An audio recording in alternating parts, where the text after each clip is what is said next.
So hello, everyone. It's so great to see all of you. I grew up Russian, and then my first book is about my Croatian mother, the only person I spoke that language with. And it was sort of after I published that, it started hitting me like, oh, well, what about my father? And I started thinking about writing a book about him, but I was busy launching Mother Tongue. And my granddaughters go to school in Colorado, and my stepdaughter said, "Oh, you have to come do a reading in, the middle school in Carbondale, Colorado." And I did, and so I fly to Colorado, and I'm having, a party like this in my daughter's living room, and she introduces me to her friends before we start. And her best friend's mom is there, and she says, "Tania, this is Marina." And then she says, "Oh, and you guys could probably speak Russian." And it's like this penny drops. And I have just met in Colorado, not in San Francisco, in my American stepdaughter's house, not some Russians, the great-granddaughter of a Tsar, Emperor of Russia, and the granddaughter of Tsar Nicholas's sister, Ksenia. And it was like, wow, this was obviously meant to be. But what an incredible connection for this to happen. And, as I've told many people, I grew up with pictures of the Tsar in people's living rooms. This was like this mythical figure. And so to meet Marina, in that way, was very symbolic. And like less than 2 weeks later, I got this misdirected email, garbage, delete.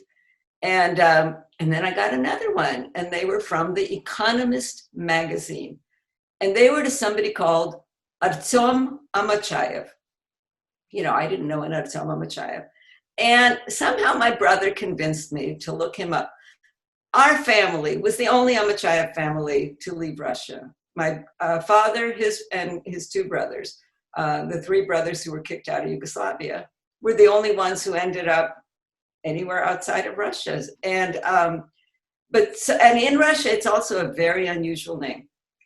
So I did find Artyom, ironically, on Facebook, which is not a normal usage in Russia, but he was working for a multinational company. He's a 30-year-old young man. And he wrote back and he said, "Oh my God," he said, "I looked you up. I read your story of coming to Russia. We're related, I assure you, we are related." My father's grandfather was born here and there. And I thought, oh my God, he's absolutely right.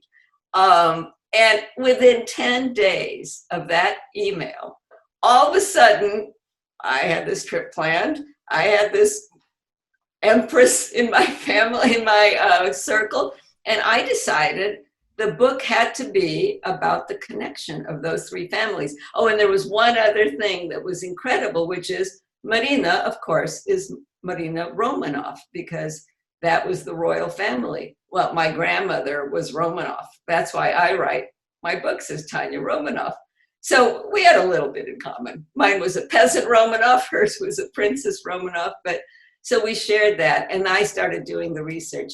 And I decided the book was going to be about the royal Romanovs, for whom my family left Russia, in effect, abandoned everything because they supported them when the communists came in and wiped out them. And then the second part is, what if we hadn't left? Who would we be?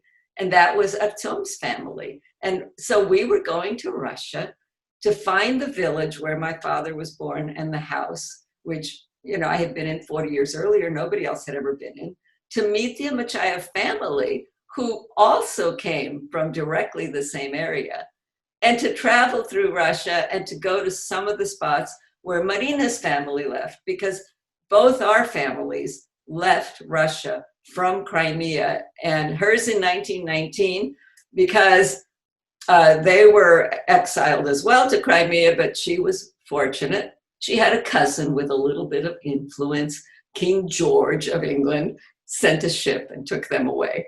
So they left Crimea in 1919, and my family fled in 1920, also from Crimea. So I knew we could go to the palace where her family lived, and I knew we were going to search for the house where my family lived.